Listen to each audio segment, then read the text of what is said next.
болыңыздар. Шырайлы Шымқаланың ең үздік мектептер қатарындағы Төлеген Тәжібаев атындағы номері 40 мектеп гимназиясы. Мектебімізде білімі терең, рухы биік, бәсекеге қабілетті, іскерде білгір, төл тарихын білетін, мәдениеті мен әдебиетін білетін, бағалайтын және мақтан ететін, қазақ халқының өнерін сүйетін, ата салтын қадір тұтатын, құндылықтарды ұстанатын, белсенді, креативті, көшбасшы жастар өте көп. Сол себептен республикалық қосымша білім беру оқу әдістемелік орталығынан ұйымдастырудың өткізіліп жатқан республикалық жетістіктер портфолиосы аясында жобалар байқауы, соның ішінде жайлы кабинет мектебімізді дизайн мен интерьері жобасына бойынша біздің мектебіміздің өзін ұстану басқару ұйымы мектеп парламентінің мүшесі мен Сергазиева Адель таныстырамын. Ал ендеше кеттік.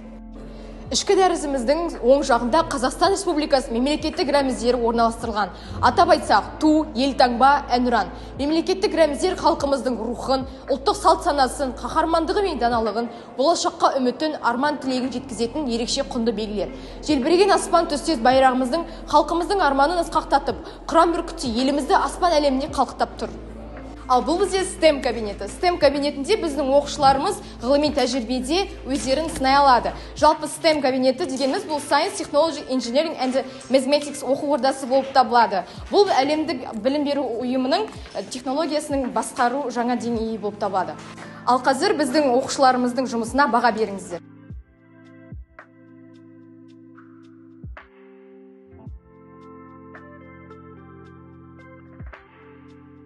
Біздің кітапханамызда оқуға құштар мектеп атты жобасы іске асырылып жатыр.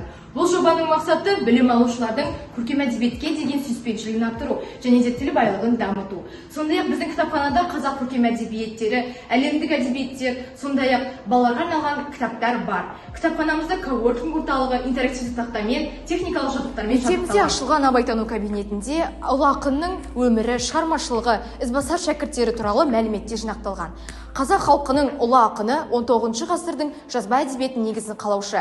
Халқымызды әлемге әйгілі еткен ақын, ағартушы, композитор. Ұлы Абай атамыздың шығармашылық мұрасы халқымыздың ғасырлар бойы маңызын сақтап келе жатқан рухани қазынасы болып табылады. Абай есімі қазақ халқының ұлттық санасының өмірі мен рухани қайта жаңғыру болып табылады.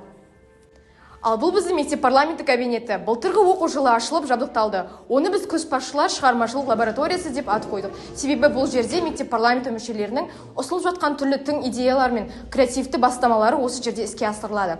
Одан басқа бұл жерде мектеп парламентінің мүшелерінің отырыстары, ұшқыр ой алаңы атты дебат қозғалысы ойындары өтеді. Одан бөлек осы кабинетте Шырайлы Шымқаланың ардақты да құрметті азаматтарымен кездесулер өтеді.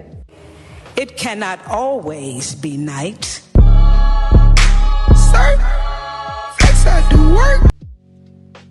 Робототехника кабинеті роботтардың құрылысы мен жұмысымен қолданылатын, айналысатын және де оған қоса олардың басқару, сезіну мен айналысатын механикалық, электронды инженерия мен компьютер ғылымдарының біріккен саласы. 34 жыл тарихы бар мектебіміздің шәкірттері қалалық, облыстық, республикалық, халықаралық деңгейдегі шығармашылық байқаулар, пәндік олимпиадалар, ғылыми жобалар сайыстары, дебаттық ойындар мен спорттық жарыстардан жүлделі орындар жеңімпаздары атанып келе жатыр.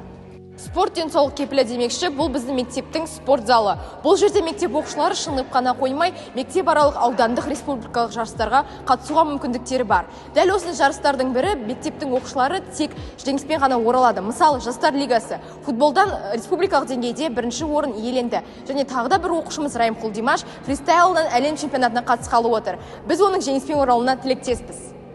Ал бұл кабинет біздің химия кабинеті. Кабинет толымен жабдықталып, түрлі модульдер ашық түсте орындалған кабинетім жайнап тұр. Химия сабағында оқушыларымыз көптеген тәжірибелер жасау арқылы химияға деген қызығушылығын арттырады. Абай әлемі, Абай жолы. Абай биікті бүгінде, ертең де болашақта бәріміз бой түзейтін шамшырақ болуы тиіс. Бүгін сіздер Абай атты мұхиттың жағасында жүрміз. Ол сол мұхиттың алып ойдың тереңінде сүңгіп, ой маржанына теріп, оны өз керегімізге жаратып, еліміздің бір кірпішін қалағандай. Ал ақынның айтып жеткен азаматтың бәрін сүю, бауыр деп айту, бұл биікке көтерілу аманат.